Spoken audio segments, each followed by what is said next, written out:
Alumni are crucial to the success of any college, and we're fortunate in having dedicated alumni who generously give to the college their time, their experience, and support.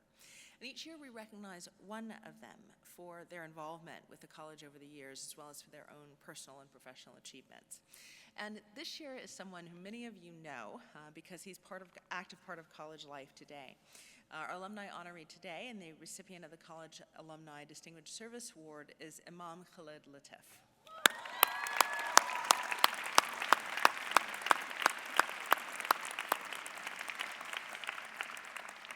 He is a university chaplain for NYU, executive director of the Islamic Center here, as well as chaplain for the New York City Police Department. He graduated 10 years ago?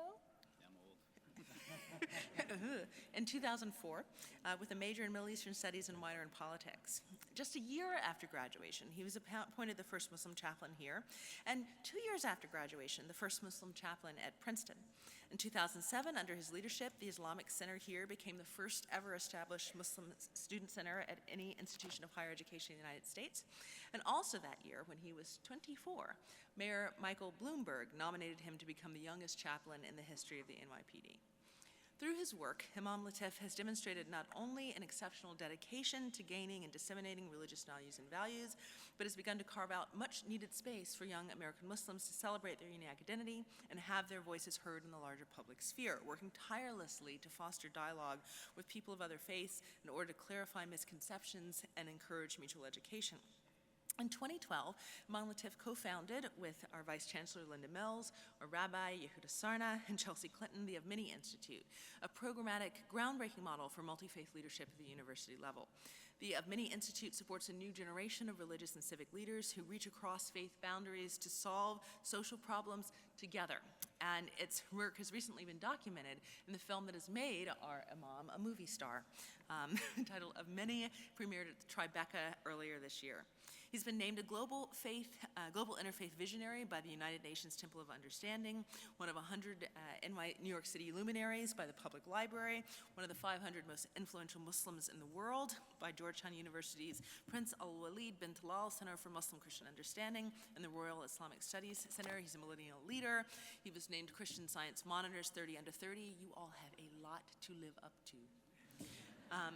And for all of those reasons, and for the fact that he is one of the people that makes NYU not just be a home or a college or community in name, but a home and a college and community in reality, we're lovingly presenting to him the back bowl. Imam Latif.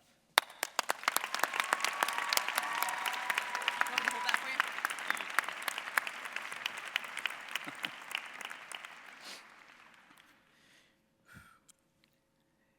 You know, I just took a look at myself and realized I look like Piccolo from Dragon Ball Z.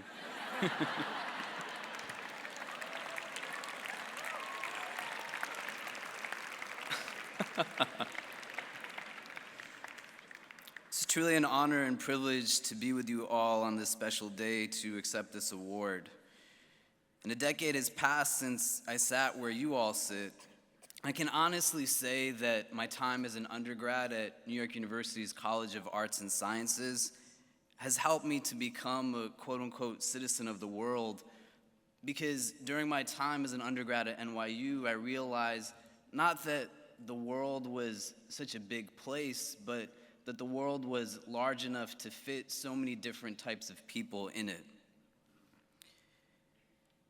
As you sit in a sea of purple, dressed head to toe, exactly the same, side by side, with people who are different races, ethnicities, have different lifestyles and beliefs, come potentially from different countries of origin than your own, on this special day of achievement, I would ask that you make a commitment that today will be the first of many days that you will sit with people that you could fully get away with never speaking to at any point in your life, but you won't do so because your being with those who are different from you will enhance your own individual growth. And added to that, I would ask that you make a commitment that when you have the opportunity to simply go out and do good, you do so without condition or qualification, not seeing if the hand that extends a hand to you matches you in terms of country of origin, race, skin color, any other socially constructed difference that we utilize to justify being separate from each other, but you look at the shared humanity that you have to be able to say, I will do when the opportunity is there for me. You don't know what kind of impact it can have really on those who are waiting for people like yourselves to come into their lives and help them get through some of the obstacles that they face. As was mentioned, one of the roles that I fulfill today is serving as a chaplain for the New York City Police Department. And as a chaplain for the NYPD, I'm given the rank of an inspector. It's a pretty high rank. It's one rank below a one-star chief. And one of the things that we do as department chaplains is we attend the 9/11 memorial service that takes place every year. We go to police headquarters and have breakfast with family members who lost loved ones on that day. We then take a bus down to the Ground Zero site, and we wait until the ceremony starts. On the 9th anniversary of the 9/11 attacks, the ceremony was a little different than what you have today. You had the stage where people spoke from. You had an area where VIPs and family members and city officials would stand. Behind us would be a press pit, and then behind them would be anyone from the city who wanted to come and watch. And as I was standing in my police uniform, I had my beard, I was wearing a skull cap, and I was talking to people who were there who had lost their loved ones on that day. And 3 men approached me in suits, identifying themselves as Secret Service, saying that someone had spotted you from the top of a building and they wanted us to check your credentials just in case. I said, just in case what? And the one man said, I'm sorry that we're doing this to you. And I said, then why are you doing it? And you have to understand what's being questioned at that moment is not simply my presence there at that time, but something that's much bigger than that, my entire validity of emotions tied to that site. I was an undergrad at New York University on September 11th, 2001. I stood with about 10,000 of my classmates in Washington Square Park looking downtown. The Kimmel Center was being constructed at that time. The Global Center wasn't there. You had a more clear shot of everything that was going on. There was a lot of commotion. People were talking, and as we were sitting there, a silence erupted when we watched the second plane fly into the towers. Everyone just stood for what seemed like an eternity, but really it was just moments. And as instantaneously as that silence hit us, it shattered and everyone went in different directions. I went into my dorm where I was living, Goddard, and I heard people who were living on my floor saying things to the effect of, we should get all of the Muslims together and send them out of the country so that things like this don't happen. We had to evacuate the building, and someone tried to push me down the staircase. And when I turned around to look at her, she had a lot of anger on her face. We were put in front of media outlets from all over the world because as students, we were arguably the closest Muslim organization to the Ground Zero site at that time, and people wanted to know what Muslims thought, and we had to step up to take on the responsibility. I stood at numerous funeral services for loved ones who were lost on that day, both who were of my faith and people who came from different backgrounds. So much of the work that I even do to this day is informed by that day. And those men were questioning the validity of all of that. And the frustrating thing wasn't that I was going through it, but I couldn't really do anything about it. If I said anything in return, it would probably make the situation that much worse. And many people were standing and watching. And amongst them was one woman who had lost her son on that day. And where I could not speak, she spoke. And she said to those men that what you are doing today is more dishonoring to the memory of our loved one that we lost than anything else.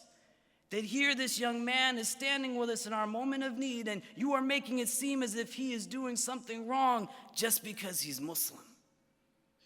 And as instantaneously as that validation left, it came right back. Why I share that story with you is for 2 reasons. One, for us to overcome certain battles. The battles have to take place. They have to exist to begin with. If I was not in that place or that circumstance or situation, the scenario would not have taken place. As you move forward, sometimes break out of your comfort zone and go to places that you might not necessarily see many who are like you, but you know your presence will set a precedent for those who come after to have it that much easier. And more importantly, when you think about what it means to achieve and to be of a person of distinction, don't think of somebody like me. But think of that woman who, when the opportunity to do right came her way, she simply did it for no other reason other than it was the right thing to do. Be like her. Be like Joshua Garcia, the Aramark food employee who works at our university, who, when one of your classmates fell in front of an oncoming train on a subway track and people stood with their phones taking pictures and videos, he moved and jumped, not thinking about what he would lose, but only about the person that he could go out and do something for. Be like him.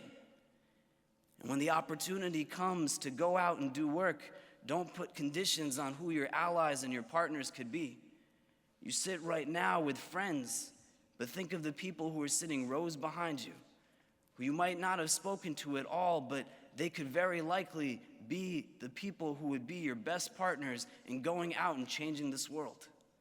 I have no doubt that each and every one of you as individuals could go out and do amazing things on your own. But just because you could do it by yourself doesn't mean that we shouldn't be able to start doing things together.